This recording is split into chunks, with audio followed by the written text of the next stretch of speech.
Hi guys! So today, isi-share ko sa inyo yung mga skincare products na ginagamit ko every day. Ang dami kasing nagtatanong sa inyo kung ano yung mga ginagamit kong products. So, let's go!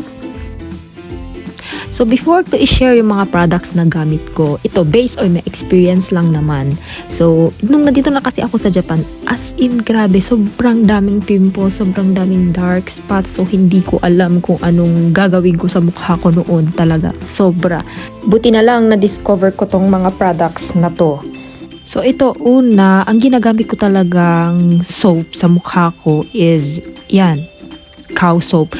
Yung cow soap na red, pwede din naman yung blue. Pero ito talaga yung mas gusto ko yung amoy, yung red. Tsaka yung soap na to, may moisturizing effect and suitable for all skin type.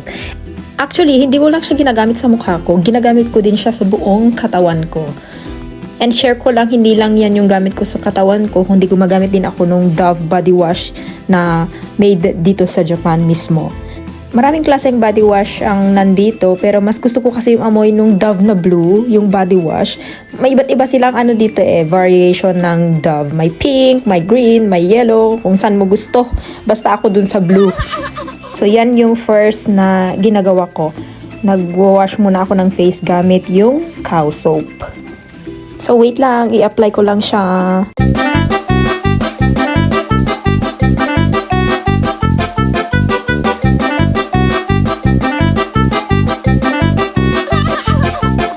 After washing with soap and water, ito yung next na nilalagay ko, yung Hatumugi Skin Conditioner.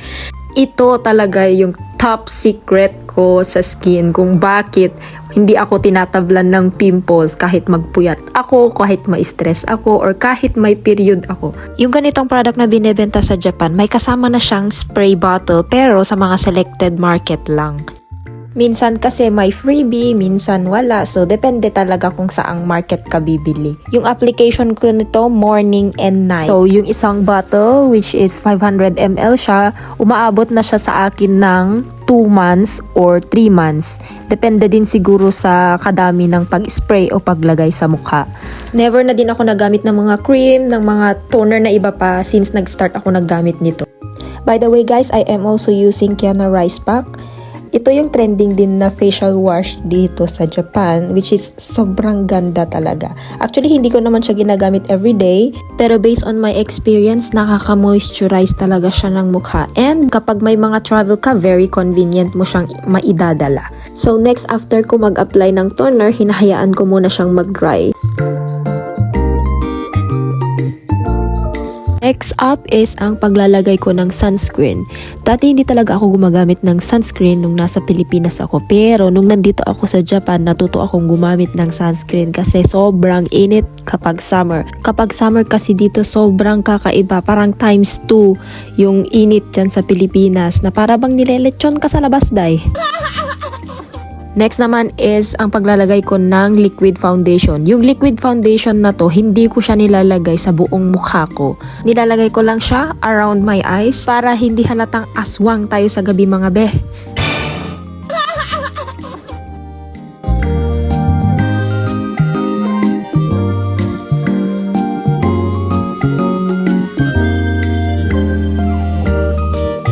O diba? Medyo mukhang tao na tayo dito.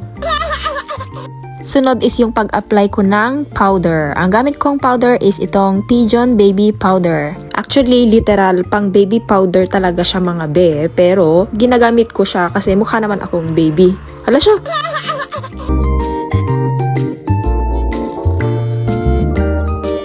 Next naman is itong eyebrow. So guys, itong eyebrow na gamit ko hindi siya mamahalin. Actually, nabili ko lang siya sa Daiso. Mumurahin lang naman siya mga be, pero ang ganda ng shade, tsaka perfect siya for daily use. May ibang shades pa na available like black and medium brown, pero mas pinipili ko yung dark brown kasi yun ang bagay sa skin tone ko. Hindi kasi kompleto ang araw ko pag walang kilay. Kilay is life talaga every day. Kasi pag wala akong kilay, feeling ko mukha akong espasol. And lastly, itong pag-set up ko ng bangs ko. Isang struggle ko to everyday kasi ang hirap niyang i-set up, ang hirap niya mag-stay ba. Kung sa Pinas, kilay is life. Dito sa Japan, bangs is life. Kasi pag nasa labas ka, makikita mo magkakapareho sila ng bangs. Malilito ka talaga. Ewan ko lang kung nalilito sila sa akin. So, ito pala yung na-discover kong hairspray para sa aking bangs. Actually, may malaki pa siyang size nito pero trinay ko muna tong maliit. Magkakaiba kasi to ng level guys. May level 1 which is yung mild lang. Ako kasi pinili ko na yung level 4, yung extra keep. Pero look guys, tignan nyo yung effect. Ang ganda talaga. So yun lang mga mare. Let me remind you, hindi mahal ang magkaroon ng clear skin. See you again. Bye-bye!